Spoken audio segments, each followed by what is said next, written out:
नमस्कार दोस्तों, स्वागत है आपका अनुपम आईएएस अकेडमी पर। मध्यकालीन भारत के इतिहास की सीरीज में आज हम गोलकुंडा के इतिहास को देखेंगे। इससे पहले हमने देखा कि बहमनी साम्राज्य के 5 टुकड़े हो गए और उन 5 टुकड़ों में हमने अहमदनगर को, बीदर को, बीजापुर को और बरार के इतिहास को देखा है। कैसे यह 5 टुकड़े स्थापित हुए और उन 5 टुकड़ों में 3 की चर्चा हम ऑलरेडी कर चुके हैं। आज के वीडियो में हम इसके चौथे टुकड़े यानी गोलकुंडा की चर्चा करेंगे। गोलकुंडा सबसे ज्यादा फेमस था अपनी हीरो की खानों के लिए, तो आज हम इसके विषय में देखेंगे। अगर आपको इस वीडियो का पीडीएफ चाहिए हो तो डिस्क्रिप्शन में आपको लिंक मिलेगा, वहां से आप व्हाट्सएप चैनल ज्वाइन कर सकते हैं और आपको इस वीडियो का पीडीएफ मिल जाएगा। इसके अलावा हमने प्राचीन कालीन भारत को बहुत डिटेल से ऑलरेडी कवर किया है, आपको इसी चैनल पर उसका प्लेलिस्ट मिल जाएगा, आप चाहे तो उसे भी देख सकते हैं। मध्यकालीन भारत के इतिहास की सीरीज में भी हम लगभग 100 वीडियो कर चुके हैं, जिसमें हम तथ्यों को भी ठीक से समझ रहे हैं और उसके साथ साथ जो विचारधारा वाला पार्ट है उसे भी हम ठीक से समझ रहे हैं। तो अगर आप किसी भी परीक्षा की तैयारी कर रहे हैं, चाहे वह यूपीएससी है, चाहे वह कोई राज्य स्तरीय सिविल सेवा परीक्षा है, एसएससी है, किसी भी गवर्नमेंट एग्जाम की अगर आप तैयारी कर रहे हैं तो आपके लिए यह बहुत उपयोगी साबित होगा। अगर आप तैयारी नहीं भी कर रहे हैं और भारतीय इतिहास को जानने के इच्छुक हैं, तब भी आपके लिए यह वीडियो सीरीज बहुत इंपॉर्टेंट होगी। वीडियो पूरा देखिएगा, तभी इसका आप पूरा लाभ उठा पाएंगे। सबसे पहले हमें देखना होगा जिस क्षेत्र की हम चर्चा कर रहे हैं, यानी गोलकुंडा की हम चर्चा कर रहे हैं, तो गोलकुंडा का क्षेत्र है कहाँ पर। गोलकुंडा में जो वंश स्थापित हुआ उसे कहते हैं कुतुब शाही वंश, और इसका क्षेत्र क्या है यह आप मैप में देख सकते हैं। मुख्यतः हम देखते हैं कि जो यह कृष्णा नदी का क्षेत्र है यही सबसे फेमस है और यहीं पर सबसे ज्यादा हीरे की खदानें मिलती हैं, जो गोलकुंडा को बहुत फेमस बनाती हैं। इसके उत्तर दिशा में बरार आपको मिलेगा, यहाँ पर आपको अहमदनगर, यहाँ पर आपको बीजापुर और इसके दक्षिण में आपको विजयनगर साम्राज्य मिलेगा। तो यह इसकी भौगोलिक स्थिति हो गई।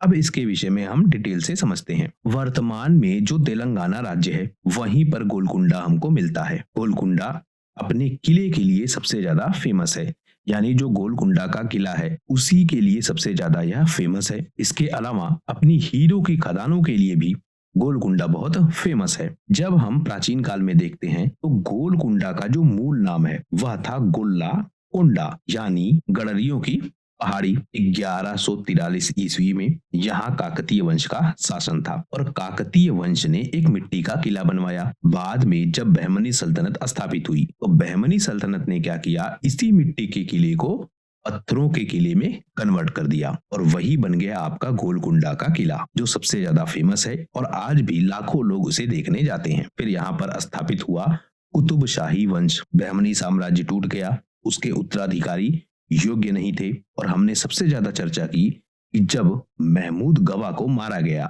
उसके बाद बहमनी साम्राज्य टूट गया। फिर अलग अलग क्षेत्रों पर अलग अलग शक्तियां स्थापित होने लगी, अपना नियंत्रण वह धीरे धीरे बढ़ाने लगी। इसी क्रम में था कुतुबशाही वंश। यह गोलकुंडा के क्षेत्र में अपनी शक्ति को स्थापित करता है। 1518 से लेकर 1687 तक यह अपने शासन को संभालता है। बहमनी साम्राज्य का पतन हो गया और उसका एक सूबेदार था। यह हमने देखा बार बार कि जो बहमनी सरदार अलग अलग क्षेत्रों में नियुक्त थे, जब उनको मौका मिला, यानी जब बहमनी साम्राज्य कमजोर हो गया तो उन लोगों ने अपनी अपनी स्वतंत्र शाखाएं स्थापित कर ली। इसी तरह का एक सूबेदार है कुली कुतुब शाह। इसने क्या किया, 1518 ईस्वी में एक स्वतंत्र शासक के रूप में गोलकुंडा को अपनी राजधानी बनाया, यानी गोलकुंडा में कुली कुतुब शाह ने कुतुबशाही वंश की स्थापना कर दी। अगले 170 वर्षों तक, यानी 1518 में स्थापना होने के बाद अगले 170 वर्ष यानी 1687 तक इसके 8 शासकों ने गोलकुंडा के क्षेत्र में शासन व्यवस्था को संभाले रखा। गोलकुंडा बहुत फेमस था अपने हीरो के व्यापार के लिए। कृष्णा नदी का क्षेत्र था, वहां हीरे की खदानें थी और हीरा वहां से मिलता था। उस हीरे का व्यापार किया जाता था गोलकुंडा के क्षेत्र में। तो व्यापारिक केंद्र के रूप में गोलकुंडा बहुत फेमस हुआ। यहाँ पर ही आपको सबसे फेमस हीरा कोहिनूर हीरा यह मिलता है। ओब और ड्रेस्डेन ग्रीन नामक हीरा भी यहीं पर हमें मिलता है। तो विश्व के जो बहुत प्रसिद्ध हीरे हैं वह हमको गोलकुंडा के ही क्षेत्र में मिलते हैं। बाद में 1687 ईस्वी में औरंगजेब यहाँ पर हमला करता है और इसे मुगल साम्राज्य में शामिल कर लेता है। तो प्रारंभ कहाँ से हुआ? काकतीय वंश से। यानी जब गोलकुंडा सबसे पहली बार बहुत ज्यादा प्रभावशाली रूप से सामने आया तब था वंश काकतीय वंश। फिर स्थापित हुआ बहमनी साम्राज्य। बहमनी साम्राज्य के बाद आया कुतुबशाही वंश और बाद में कुतुबशाही के स्थान पर मुगल साम्राज्य यहाँ स्थापित हो गया। इसे हम और डिटेल से देखते हैं। सबसे पहले कुली कुतुब शाह ने इसकी स्थापना की, इसकी कुतुबशाही वंश की, और यह 1518 से लेकर 1543 तक गोलकुंडा के क्षेत्र में शासन को संभालता है। इसका जो मूल नाम है वह क्या था? कुली कुतुब मलक। और यह था कौन? ईरान का जो कजवीन क्षेत्र है वहां से यह भारत आया था। दास के रूप में यह भारत में आया था। अब यह पैटर्न भी हमने बार बार देखा है। जो ईरानी दास हैं वह दास खरीदे बेचे जाते थे और खरीदने बेचने के दौरान उनको भारत में लाया जाता था। इसी सुल्तान के अंतर्गत रहकर वह काम करते थे और धीरे धीरे यह प्रभावशाली हो जाते थे। और जब प्रभावशाली हो जाते थे और जो सुल्तान की स्थिति है वह हो जाती थी कमजोर, यानी सुल्तान कमजोर हो गया जो ले आया था, या फिर उसकी मृत्यु हो जाती थी, फिर यह क्या करते थे? स्वतंत्र शासन व्यवस्था स्थापित कर ले जाते थे। तो यह क्रम हमने बार बार देखा है। इसी तरीके से कुतुब मलक ने भी कुतुबशाही वंश की स्थापना कर दी और जो गोलकुंडा का किला है उस किले को मजबूत बनाया और अपना आधार क्षेत्र उसको बना लिया। कुतुबशाही वंश भी शिया इस्लाम को प्रमोट कर रहा था। अब यहाँ भी आप देखेंगे कि जो शिया और सुन्नी का विवाद है वह विवाद हमको लगातार दिखेगा। सुन्नी परंपरा बहमनी साम्राज्य में हमको दिखती है, कठोर नीतियां वह बनाते हैं, और उसका जो विरोध है वह शिया से हमको दिखता है। तो बहमनी साम्राज्य के जो टुकड़े हुए उन टुकड़ों पर हम देखते हैं कि जो शिया समुदाय है उसका ज्यादा प्रभाव है, यानी उसने ज्यादा नियंत्रण किया उन टुकड़ों पर। तो इस तरह से कुतुबशाही वंश की स्थापना हो गई। अगला सुल्तान आया जमशेद कुतुब शाह। 1543 से 1550 तक 7 वर्षों तक यह शासन को संभालता है। यहाँ पर क्या दिक्कत थी? जो कुली कुतुब शाह है यह चाहता था कि जो इसका बड़ा बेटा है अकबर कुतुब शाह वह इसका उत्तराधिकारी बने, और यह बात जमशेद कुतुब शाह को नहीं पसंद थी। वह चाहता था कि उत्तराधिकारी वह बने। तो इसने क्या किया? साजिश रची, अपने ही पिता की हत्या कर दी और अपने भाइयों को कैद कर दिया और कुछ भाइयों की हत्या कर दी। इस तरह से इसने शासन पर अधिकार किया, और जब इस तरह से शासन पर अधिकार किया गया तो जो इसका शासनकाल है वह बहुत छोटा दिखता है और बहुत सारे विद्रोह इसके शासनकाल के दौरान होते हैं। फिर शासन संभालेगा इब्राहिम कुतुब शाह 1550 से 1580 तक। इसके काल में जो गोलकुंडा है वहां पर साहित्यिक विकास होता है, तेलुगु भाषा का और फारसी भाषा का, यानी जो स्थानीय भाषा है उसका भी, और जो फारसी है यानी जो इस्लाम की भाषा है उसका भी, दोनों भाषाओं का विकास होता है। और पहला यह व्यक्ति है जिसने कुतुब शाह की उपाधि धारण की है, यानी कुतुबशाही वंश में वह पहला व्यक्ति जिसने कुतुब शाह उपनाम इस्तेमाल किया है या उपाधि ली है कुतुब शाह की, वह व्यक्ति है इब्राहिम कुतुब शाह। इसके समय एक बड़ा परिवर्तन और होता है, या एक बड़ा घटनाक्रम हमको और देखने को मिलता है। विजयनगर साम्राज्य के खिलाफ एक युद्ध, जो आपके यह बहमनी साम्राज्य के टुकड़े थे, यानी बहमनी साम्राज्य जो विभाजित हुआ और उसके जो टुकड़े बने, उन टुकड़ों पर हम देखते हैं कि शिया इस्लाम का प्रभाव है। और जो आपका विजयनगर साम्राज्य है, विजयनगर साम्राज्य में प्रभाव है हिंदू धर्म का, यानी हिंदू धर्म के समर्थक के रूप में या हिंदू धर्म के रक्षक के रूप में विजयनगर साम्राज्य की स्थापना हुई थी। तो धर्म के आधार पर भी यह एक दूसरे के प्रतिद्वंदी थे। उसके साथ साथ जो सीमा विवाद है वह भी हमको दिखता है। लेकिन यहाँ आप एक चीज और ध्यान रखेंगे, जो यह 5 वंश हैं जो स्थापित हुए हैं बहमनी साम्राज्य के बाद, यह भी आपस में लड़ते थे। और लड़ते किस लिए थे? सीमा के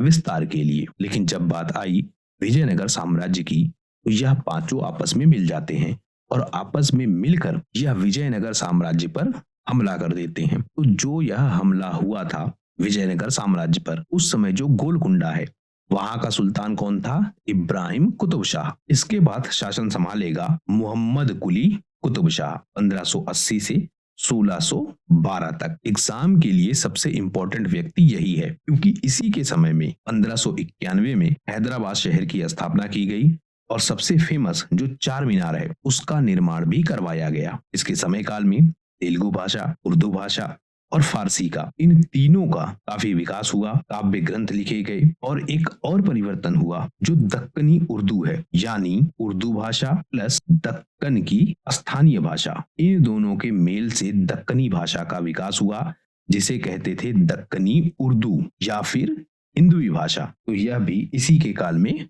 विकसित हुई। दो चीजें यहाँ इंपॉर्टेंट है, एक हैदराबाद शहर, दूसरा चार मीनार।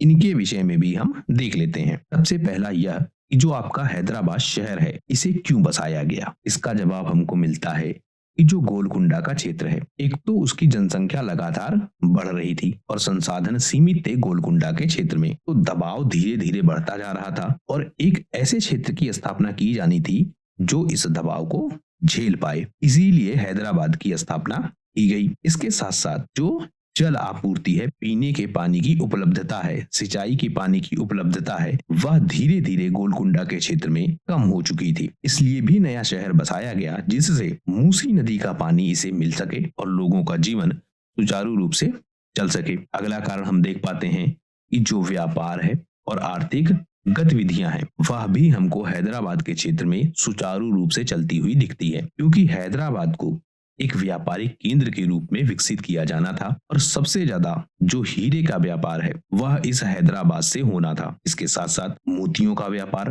और मसालों का व्यापार। मसालों का व्यापार दक्षिण भारत से बहुत फेमस था। हीरे का जो व्यापार है इसकी मात्रा कम होती थी और यह बहुमूल्य था, और जो मसाले हैं इनकी मात्रा अधिक होती थी और इन मसालों की डिमांड बहुत ज्यादा थी, स्पेशली यूरोप के क्षेत्र में। और यह मसाले यूरोप तक पहुंचते कैसे थे? ईरान इराक के क्षेत्र से, या हम कहें जो अरब के व्यापारी हैं वह इन मसालों को यूरोप तक पहुंचाते थे। तो व्यापारिक रूप से भी हैदराबाद को विकसित किया गया। इसके साथ साथ कोई भी जब नया शहर बसाया जाता है तो वह प्रतीक होता है सांस्कृतिक विरासत का, यानी गोलकुंडा यह दिखाना चाहता था कि उसने एक शहर बसाया है और उस शहर की जो इम्पोर्टेंस है वह उनके राज्य के प्रतीक के रूप में थी। तो इसलिए भी हैदराबाद को बसाया गया और बसाने के बाद यहाँ फारसी साहित्य और भारतीय साहित्य का भी विकास किया गया और हैदराबाद को गोलकुंडा के विकास का मुखौटा बनाया गया। तो हैदराबाद शहर का विकास हो गया। क्यों हुआ वह हमने समझ लिया। दूसरा हम देखते हैं कि जो आपका चार मीनार है इसका निर्माण क्यों करवाया गया। इसमें भी हम देखते हैं कि 1591 में मोहम्मद कुली कुतुब शाह इसका निर्माण करवाता है। कारण क्या है? एक घटनाक्रम हमको यह मिलता है कि प्लेग महामारी फैली थी और हैदराबाद का जो क्षेत्र है वह इस बीमारी से परेशान था। इस सुल्तान ने यह प्रार्थना की, या एक तरीके से आप कह सकते हैं मन्नत मांगी, कि अगर यह बीमारी खत्म हो जाएगी तो वह एक भव्य स्मारक बनवाएगा, और इसीलिए या उस मन्नत को पूरा करने के लिए इस इमारत का निर्माण करवाया गया। यह इमारत हैदराबाद के क्षेत्र को भी फेमस बनाने के लिए बनवाई गई। यह हैदराबाद का प्रतीक चिन्ह बन गई। इस इमारत में इस्लामी वास्तुकला और फारसी वास्तुकला का प्रयोग किया गया, जिसके माध्यम से यह गोलकुंडा के लिए एक इम्पोर्टेंट प्रतीक बन गई। इसके साथ साथ व्यापार और वाणिज्य का केंद्र हैदराबाद पहले ही विकसित किया गया था और उसमें भी जो आपका यह चार मीनार का क्षेत्र है यह केंद्र बना जहां सबसे ज्यादा बाजारें लगती थी। इन बाजारों से अरब के व्यापारियों से कनेक्शन होता था, यानी विदेशी व्यापार के लिए भी यह काफी इम्पोर्टेंट हो गया। इसके साथ साथ जो चार मीनार है यह धार्मिक और सांस्कृतिक महत्व की भी विरासत थी, जहां पर जो सिया इस्लाम धर्म है उनके प्रतीक चिन्हों को बनवाया गया और इस इमारत के ऊपर एक मस्जिद भी बनवाई गई। तो चार मीनार का निर्माण क्यों हुआ यह हमने देख लिया। इससे पहले हमने देखा हैदराबाद शहर को क्यों बसाया गया। अब हम देख लेते हैं इनके अगले सुल्तानों को। मोहम्मद कुली कुतुब शाह की चर्चा हम कर चुके हैं। अब शासन संभालेगा सुल्तान मोहम्मद कुतुब शाह। यह भी फारसी संस्कृति और साहित्य को बढ़ावा देता है और मुगलों के साथ यह कूटनीतिक संबंध विकसित करता है, यानी पहली बार मुगलों से राजनीतिक संबंध विकसित होते हैं सुल्तान मोहम्मद कुतुब शाह के शासनकाल के दौरान। उसके बाद शासन संभालेगा अब्दुल्ला कुतुब शाह 1626 से 1672 तक, और काफी कम उम्र का यह होता है। इस वजह से जो शासन की वास्तविक बागडोर है वह इसकी माता हयात बख्श बेगल के हाथों में दिखती है। वही शासन व्यवस्था को संभालती है। इस समय भी जो मुगलों का संबंध है वह हमको दिखता है, लेकिन मुगल अब अग्रेसिव हो चुके थे। वह चाहते थे कि गोलकुंडा का क्षेत्र उनके अधिकार में आ जाए, लेकिन अभी तक यह बचा रहा। फिर शासन आएगा अबू हसन तानाशाह का 1672 से 1687 तक, और इसी से औरंगजेब ने 1687 में गोलकुंडा को छीन लिया और कुतुबशाही वंश का अंत कर दिया। इस तरह गोलकुंडा का क्षेत्र चला गया मुगल साम्राज्य के अंतर्गत। तो हमने देखा कैसे गोलकुंडा स्थापित हुआ, कैसे गोलकुंडा का विकास हुआ और कैसे गोलकुंडा अंततः मुगल साम्राज्य में शामिल हो गया। इसके अलावा हम देखते हैं कि गोलकुंडा साहित्यकारों की बौद्धिक क्रीड़ा स्थली के रूप में भी विकसित हुआ। ऐसे बौद्धिक क्रीड़ा स्थली का मतलब यहाँ बहुत सारे विद्वान इकट्ठा होते थे और अपनी अपनी विचारधाराओं को आगे बढ़ाते थे, यानी एक तरीके से डिबेट होती थी अपनी अपनी विचारधाराओं को लेकर, और गोलकुंडा सल्तनत इसमें भाग लेता था। यानी गोलकुंडा सल्तनत ऐसे इंतजाम करता था जिससे साहित्यकारों का, कविताकारों का, इतिहासकारों का आपस में सम्मेलन होता था और यह आपस में डिबेट के माध्यम से या वार्तालाप के माध्यम से अपने विचारों को प्रदर्शित करते थे। तो बौद्धिक क्रीड़ा का क्षेत्र मतलब बुद्धिमान लोगों का एक क्षेत्र बन चुका था। यहाँ पर फारसी साहित्य और फारसी भाषा का संरक्षण किया जाता था। सुल्तान कुली कुतुब शाह यह खुद भी साहित्य प्रेमी था और इस वजह से साहित्य का काफी विकास किया गया। यहाँ पर ऐतिहासिक ग्रंथ, कविताएं, दार्शनिक रचनाएं यह सब लिखी जाने लगी और धीरे धीरे यह बुद्धिमत्ता का केंद्र बन गया। यहाँ पर फारसी साहित्यकार शेख गुलशन मिर्जा नसरुद्दीन तोसी, जो कि एक इतिहासकार थे, यह हमको दिखते हैं और इन्होंने यहाँ पर सांस्कृतिक विरासत को या साहित्य की विरासत को काफी आगे बढ़ाया। यही क्षेत्र तेलुगु भाषा के लिए भी काफी इंपॉर्टेंट था। इब्राहिम कुतुब शाह ने तेलुगु भाषा का यहाँ काफी